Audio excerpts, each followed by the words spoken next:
Hey, it's JC1424 once again with NASCAR Heat 4, and in this episode of our season as Brandon fucking Jones, we're going to be completing race 17, which is the Allsco 300 line and uniform rental services at Kentucky Speedway. This is the third Allsco 300. We've had 900 miles of Allsco. Or at least I think that's what they're measuring these races in. One of them was at Bristol, so I don't even freaking know.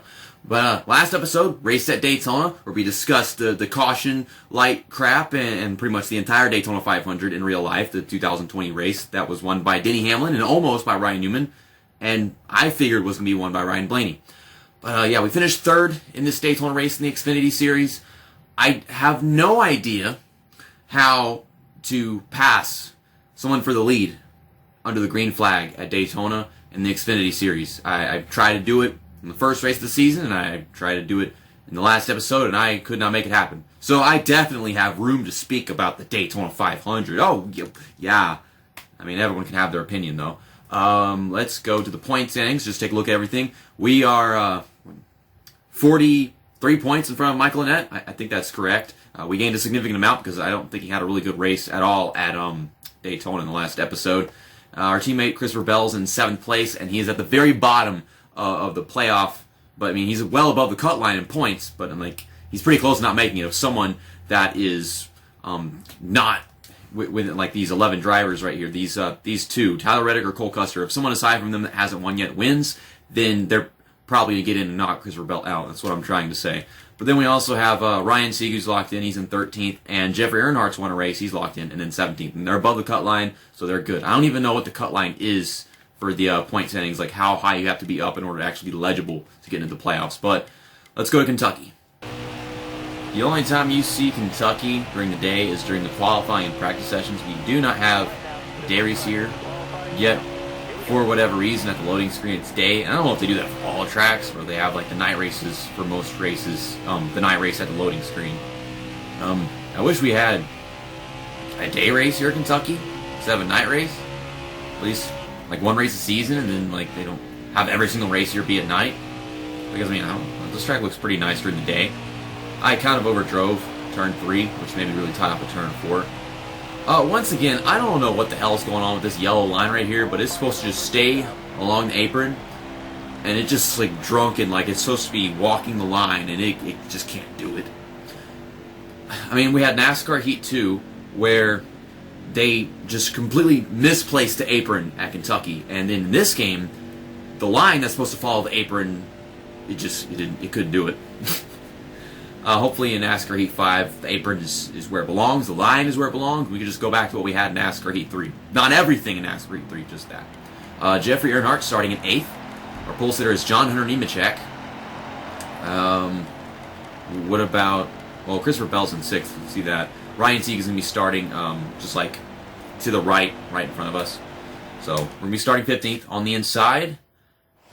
Never mind, someone in front of us got sent to the tail of the field, so now we're starting on the outside, which puts Ryan Sieg at the inside, so at least he's having a nice day. Also, you might see my setup is +2, like way more into the loose, because this is usually a really tight track for me, and it doesn't have that much banking, so that's probably why.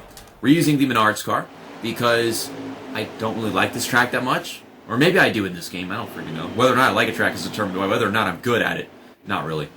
But I mean, if I already don't like it, me not being good at it just makes it that much more difficult. Tyler Reddick had unapproved body modification during qualifying.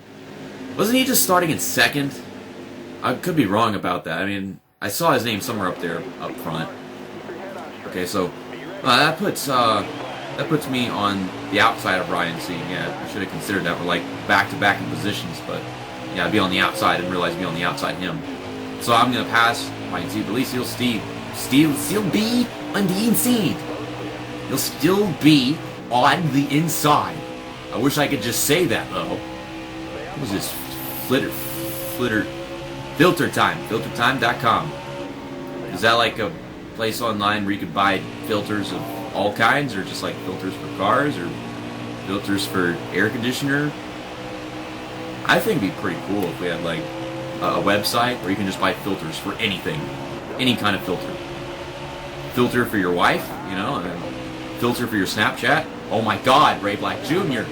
He's okay. Yeah, we're talking about filters in this video.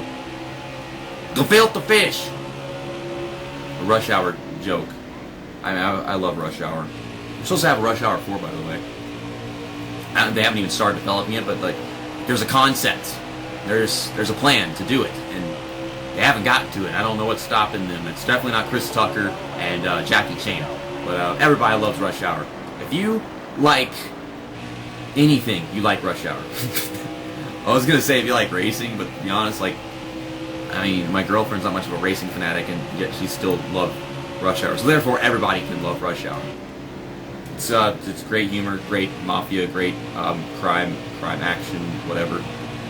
Ryan Sieg wants to give me a push. I appreciate that. And I'm just trying to make my way through the stage. I got 1 lap to go in the 4-lap stage. The second one is 5 laps. I ran some practice laps here because I know I'm not that good at this track. I'm going to dump Noah Gragson even though I like him. I was planning on just getting to the bottom, but it's such a freaking tight race car. Oh god. Let's just save it. Like, it's so freaking loose that you can't put myself in that situation. We could have gotten some stage points, but Ryan C just kept on pushing. Noah Gragson was just sitting there in the middle of the corner, and I wanted to go low. He didn't go low. Well, we're in 13th. I want to stay in 13th before they get into the stage. I don't want to be on the outside again. It makes it easier to dive bomb turn 1 and just pass everybody like I like doing. So no pit stops after stage 1. I think we took green flag pit stops after stage 1 in Daytona, didn't we? We don't do that very often. I was about to say we haven't done it in a long time, but I think we did it at Daytona. Short turn remembering loss. Cole Custer on the first stage. Jeffrey Earnhardt is on the move. Oh yeah, no pit stops. Let's get out of here. It's getting darker out here in Kentucky. I was thinking about this while I was running some practice laps here, but it would be amazing if whenever they finally decide to start having fancy tracks and such, some of them, they're not exactly fancy tracks, they're real tracks that NASCAR doesn't go to. Or heck, even maybe tracks that aren't meant for racing, you know? I mean, racing, like, what else is a track for? But a track that's not meant for car racing. Like, what if there was Kentucky Derby Speedway? At least I think that's what the track is called. I don't freaking know. But it's like the flat dirt oval that's, what, a half mile long, a mile long? I don't even know how long it actually is. I think it's a half mile long or something. But like instead of the horses there, you could have a dirt race with like the Xfinity series or the trucks or Cup series. I don't know. I think it's like none of these series actually go dirt racing. Wow, with my worn tires, this car gets looser as if it's not loose enough as it is. I mean, it's loose in and loose off, but it's tight in the center, which kind of sucks. But my simple point was, Jeffrey Earnhardt, you're losing your mind. But point being, like, they could pave the Kentucky Derby Speedway, and then we could have that track as a fancy track. I don't think it'd be too difficult to earn the rights to do something like that, to just make the game that much more creative and playful. I don't think it affects like the simulation of it all. It just makes it more interesting. Their tires, they're still pretty good. We're going to go 3 wide into turn 3. We'll run Jeffrey Earnhardt up the track, and that was an overreaction. But it was okay. He hit the wall, but didn't throw a caution for it. Yeah, I don't think it'd be a problem with, like, you know, maybe paving Kentucky Derby Speedway in a video game, not actually in real life, and then just throwing that in there and say, hey, look, here's a fancy track, here's something cool. That'd be pretty badass, and it's flat too, so it'd be like a wider version of Martinsville, maybe. Much more oval and less tight corners. Interesting given the length of the track. It's like Dover except smaller. Okay, I mean, we got 1 lap left. I'm going to try to pass Greg Gaulding. And I don't know about passing those 2 cars up there, but the best we could be getting is second. If I can gain enough on these next 2 turns. But right now we're 4th, and that is great. Trying to make up for some of them points that we just lost a while ago by getting loose off of turn 2. I'm just so freaking loose. Especially with the worn tires.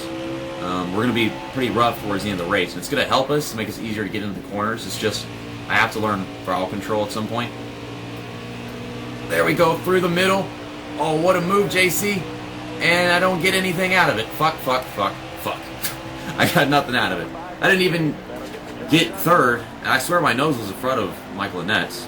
But Christopher Bell is running second, and golly, what happened to Jeffrey Earnhardt? I mean, he was second, and then now he's 13th. I mean, I touched him a little bit in the backstretch, and then he just slid out of the way. I'm not exactly responsible for that.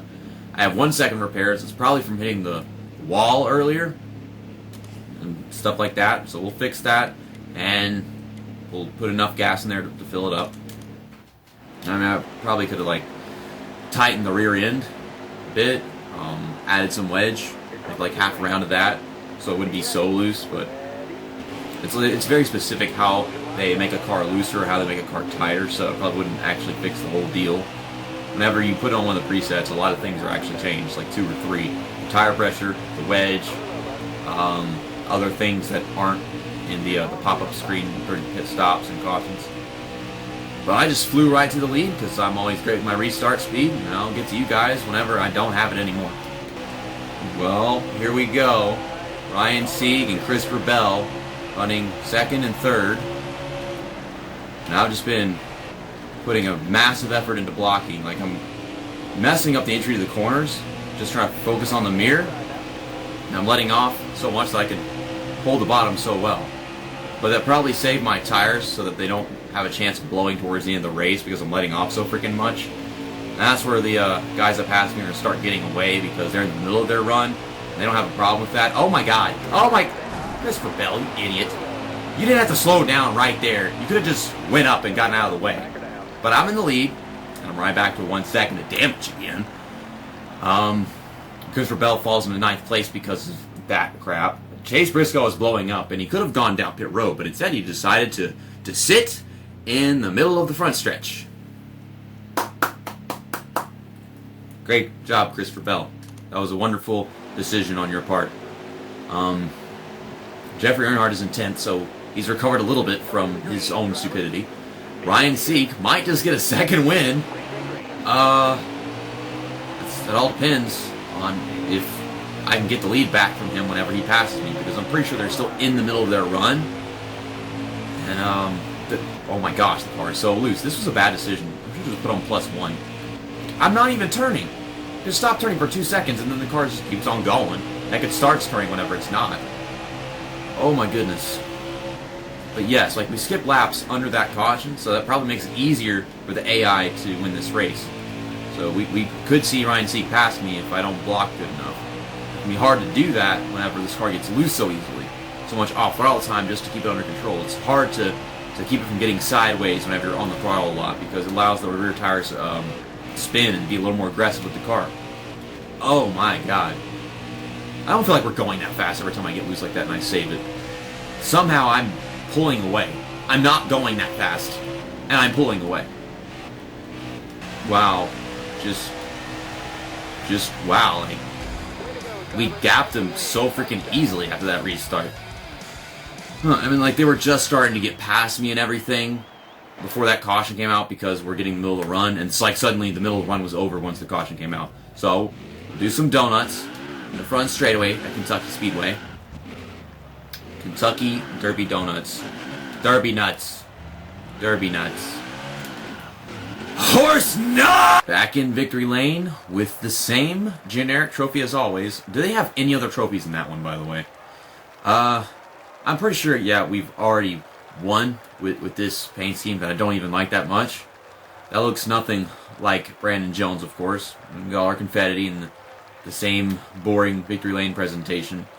I like the ones where it's got the whole car coming in, the driver gets out the car, they give him the trophy, there's music, and if the camera pans around and looks everybody celebrating, and then it's over, instead of just this cycle of 4 different camera angles. But, I mean, at least they put something in here. It's not even it really matters. It's what the gameplay that really matters the most. We just need a little more effort in presentation. Timmy Hill finished in 2nd place. Cool. And Ryan Sieg, love to see you get a 3rd place finish. Christopher Bell 6th.